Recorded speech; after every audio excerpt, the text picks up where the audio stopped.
namatamara Zayoja fear not sin not church. Saka utona tisinganyere kuparidza kuti muzayoja muriwo nokuti dzimwe chechi auparidze zvakadai unogumbura bishop mukuru wechechi nokuti vanenge vane hure ravo imo. Saka utona mazivana hauendese mukadzi wako kuchechi dzese dzese. Apa ndo pandinogumbura vakawanda nokuti vafana ava variko kana ukaenda nechembere yako inenge ina mbuya akapandura kana mai akapandura havaprofitwa vani kudogara ngeruchinyemwerera profesi yavo haione vakadzi vane kumeso kwakachereka kunge rodhi yekuchitumbisa vanoda vasikana vane kumeso kwakati tsepete. Vanhu can I talk to you sister, can I talk to you? Komadii matoka omai vari papa vane bhaibheri vane magirasi havatokwe vanoziva kuti ungatokawo zvakadai uchienda nezvokumi. Hallelujah sister, can I talk to you? Imi muenda kure God deeper man of God muchadhipwa zveshuro. Toda kukuyambirai muchadhipwa zveshuro. Ini ndakayambira mai vangu iri mai ndine muningira wamai kapandura. Mai vangu vanga vakanaka, baba vangu vakati mai vako ndakavanyenga 3 years vachindiramba asi ndakazogwina chete. Uye akapandura vakati kana mukadaro so makatoninyengera zvikana sikuru kapandura kana uchida you can go. Baba ini baba Christopher kuti dadira manje zvikanzi yavo vakanditambudza. Vakadzi vakudhara ndakaudza mai nemanakiro enyu musaipinde ndamuri kuenda tikati ezvo mwana anga une kunaka kwamai vake ndikati ndiri bofe unotoonawo kuti mai ava vakaenda asi ndakavanyera vakaenda hwanikire chituru vakangobvuka kunoona profeti ndipo vakazvikaisa manyanga mwana ukomborere ndanzi chitatu nduye ndikati mukaenda maperera ikoko iyo zvari kuSouth Africa ndakaponesa mai vangu kunge zvimwe zvarume zvimarombe chinoenda ikoko yakunhu afoira grade 7 amuprofita ndiye akunamatira iko kamufana kachibata musoro wadzimai madiro kakati echo haleluya branga kakaruwa mazamu kudai ivo vanenge vachiimba Jerusalema chikoro chemweya chikoro chemweya mai vachibatwa kudai mazono asi mungopinda chechi dzese unofana kutanga tanga waongorora nezita raJesu Kristu. Tanga waona kuti inoparidzwa chokwadi here. Chikoro chemweya.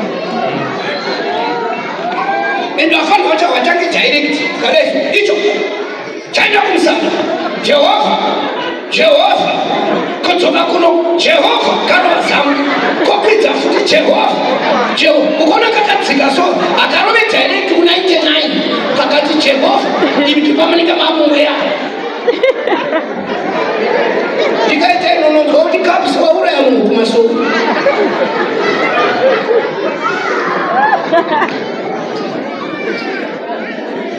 ngatimbopedza apo ndoda kupedza tati mukadzi wemunhu ane zita remumwe murume chikomba anochidini atipedzapo uchinyeperwa kuti murume wako ari kukutamisa iwe murume wako ari kukutamisa pachiwewenyu ini musuru tukutu kunge mavanda ari kutiza moto maani chikomba murume miri naye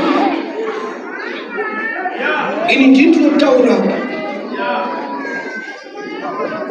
unomudini munatitende carpet interview ndiri panotaura pane musimburo akarova mumwe manager mbama kumeso mahopu akada kumusunga akati ndokutaura kuna caps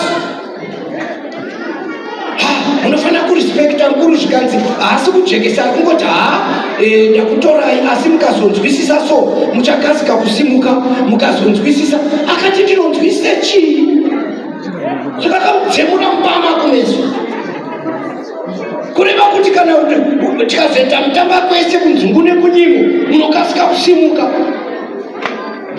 Uri kuona here vasimu vedu vatakaparidza isu vanoremekedza muviri wavo rumbe remunhu unodada nemunhu mukombe wausingaziva kuti mutarauzi macho munei pamwe mune mugwara wekukorokozesa wandinzwa simutemo hatidzore tsvimbo nekuti goro rabata kumeso kana wapinda zvedzungu nhasi unofira muno, ndoma unofira muno nhasi. Chivi chinofanira kurekwa.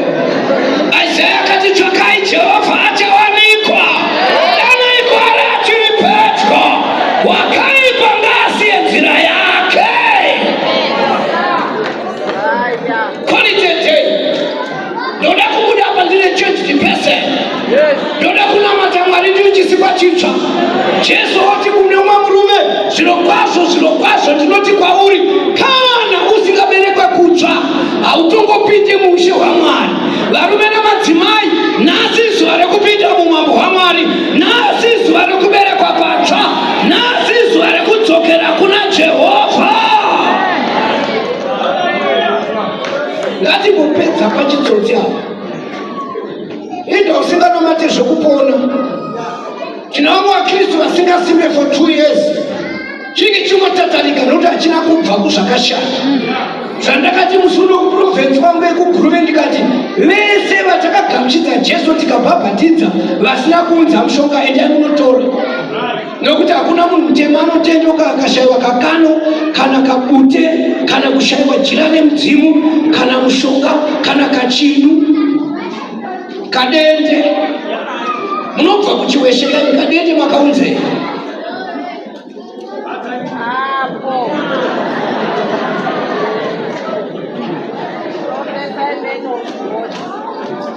Musaseke zvinonibvisa tsitsi. Ndati kadende makaunza here, kachindu kari kupu. Wandinzwa semutemo kwacho kuti ari kulefti nekuraiti kuti wainzwa unopapona here pakachinwa.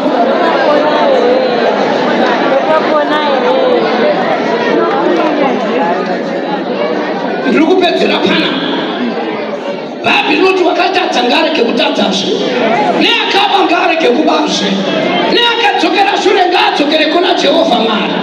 Kana aripo pakati pedu apa imbonamata akadzokera shure, nhasi ndoda kukuita rededicate kuna Mwari waEzekiel. Ndoda kuti unamate Mwari waEzekiel nezita raJesu Kristu. Inini wauri kuona ini haisi nyaya imwe yawe chechi kunge kakiti kari kumba kwangu kanonzi pepa, ukangoka kangopeya pauri ndine yangu, ndine yangu. So ndakati wenda uko mani, ndine yangu. Une yako ipi ya usingapinde. Unofunga gonzo rikaberekerwa muchechi rikapuwe seremere kuti zayochai. Uye muchechi futa muna mateneti. Munoberekerwa kuchitungisa General Hospital kana kuti kuparire Nyatwa kana kunozvarira uko kunonzi kuBenzi. Iye zvikungofunga kuti saka wada kuti ndipinde yavo iyo. Handina kuti pinde yangu ndati uya kuna Mwari wangu. Ndati pinda mumambo. Unofanira kupindwa chechi inoparidzwa chokwadi mani.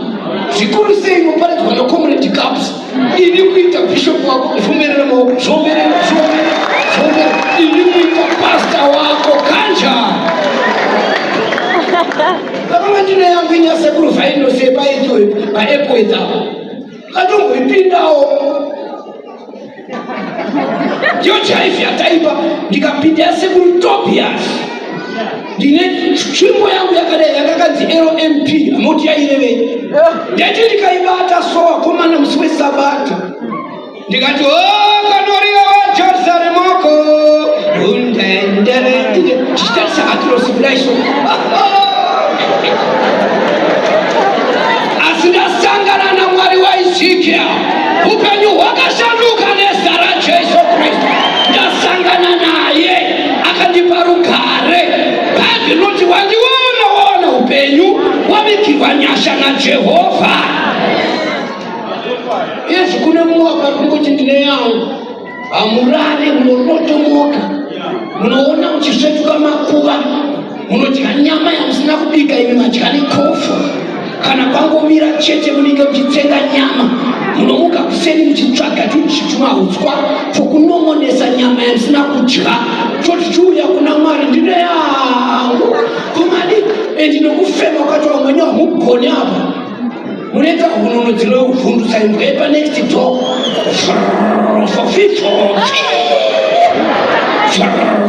Warakati ndikabudise mweya akapandura achauya achidzoreredza.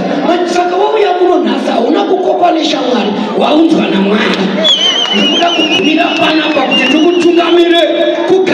Jesu semponesi wako, you are going to be a changed person. Kana Maria iramba kubatika nhasi inobatika, kana panga pasina breakthrough nhasi inouya, kana wanga usingarodhe nhasi unororwa.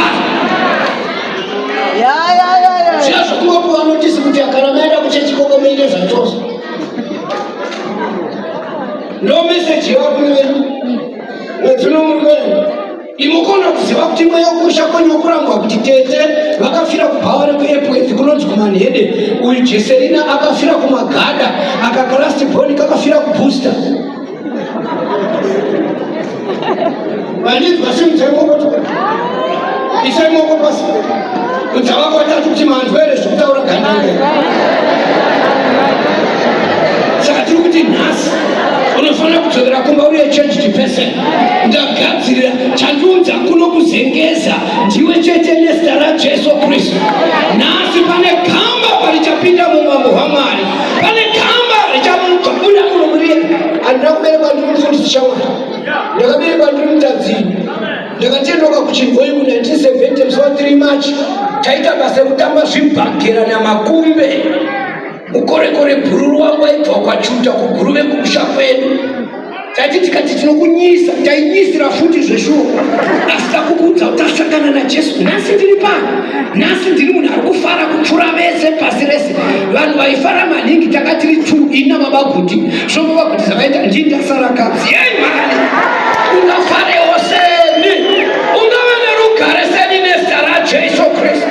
Nhasi unganaleseka mwana iwe. Unomboedzawo kugeza asi vakomana vakakutarirai vanda kunge vaona nzekeza pachindevere.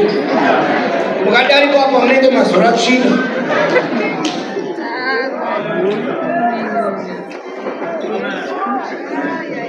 Kamuzvitarisawo pagirazi manakira makaita asi maseverwa munoita anotirwadza mwoyo. Saka nhasi just come to my God. Simple. Wakabvira kudzwa kuti kunamata kukira gomo, kunamata kutendera, tichitendera tichienda kunamata Mwari kugamuchira Jesu full stop. And ona iwa nzvadzi uyo mwana wawe wechitatu uchingonhungurisa, haufungi. Pana vanhu nhunguriswa naBernard, apa une nhungu yaBenias. Ichi chimwe chimwe. Iwo waone kuti zvinoda kupinde muna Jesu. Handisi kukupa mhosva, ndoda kukusira ngo. And kuna wanda kufunga kubvunza Mwari, ndoenda here, ndoenda here, namwe mwenorarirwa panzi. Unobvunza munhu auya newe mwana wamai wako, kana kaita mwana wamai life yako ndeyake yakasifana naye, unosarudza wega. Indakasarudza ndikati hakunamata vanhu vakati pane chaona kuchechi ikoko, pane zvaari kutevera. Pavanhu vese vaindiseka ndindasara bishop, ndiombererei maoko pana caps 1 church. Nhasi ngatisimukei, nhasi ndoda gamba rinoti mufundisi, ndoda kupinda musho hwaMwari, ndoda kuberekwa kutsva, ndoda kugamuchira Jesu semuponesi wangu. Mwari wandiunza pano nespecial purpose, nokuti bhuku rinoti huyai kwandiri imi mose makaneta makaremerwa, ini Jesu ndichakuzorodzai. Bhaibheri rinoti tarira ndimire pamukova ndichigogodza, kana munhu akanzwa izwi rangu. Pane vanhu vaizvira Mwari nhasi. Pane kuti enough it's enough. Ndatambudzwa nemadhimoni zvakwana. Nhasi ndakuenda kuna Jesu. Ndanetswa nemweya yerudzi zvakwana. Nhasi ndakuenda kuna Jesu. Une kachembereka nokuvinga usiku kapfupisa ukane ndebvu. From today akachauya. Nhasi ndikukakatsera pano nezita raJesu Kristu. Ndati nhasi kana kuita mukadzi kaya kakada kutamba kanomuka kakafa pageti pako mangwana kanofira padhoo. Ndaiva kumutora shanga ndapedza kuparidza ndikanamata. Kamwe kamuroi kakabva kashinga kupindira mumwe nesi. Kakashema ndashayiwa dhoo. Ndanga ndinewe mufundisi anonzi Sivandauro nemunonzi Maxeni. Ndashayiwa dhoo. Ndinonda ndiri brother kwakundidaidza kwakona munhu akashama kwakubuda ndikati aiwa ngabude mupfekedzei. Dani makore ano ndakarora angasingapfekedzwa. Ndaiti budisai panze vanhu vaone. Haleluya somebody. Takanga takinamata tikaroka kuroiwa kuya kushayiwa Mwari ya kushaiwa mwari. Imi mapatendi vedu imi na matai mwari numuyani muzokwani. Be serious about this God. Vakuti vakatisira mwari wechokwadi. Vakuti vakatipa gwara rekunamata naro mwari wavo. Vakuti hapana pavakaita zvechitsotse. Ndiye murume akabuda pachena kuti 15 years tisina mukadzi asi ndakazvichengeta kuitira kuti imi vana kabzi muve namwari. Ko iwewe unoti waenda kubasa kune mumwe mukadzi wanoshandirako kune rimwe hure. Vandinzwa simudzemoono mungaudzere vatatu kuti manzwa here pataurwa namutara pakuti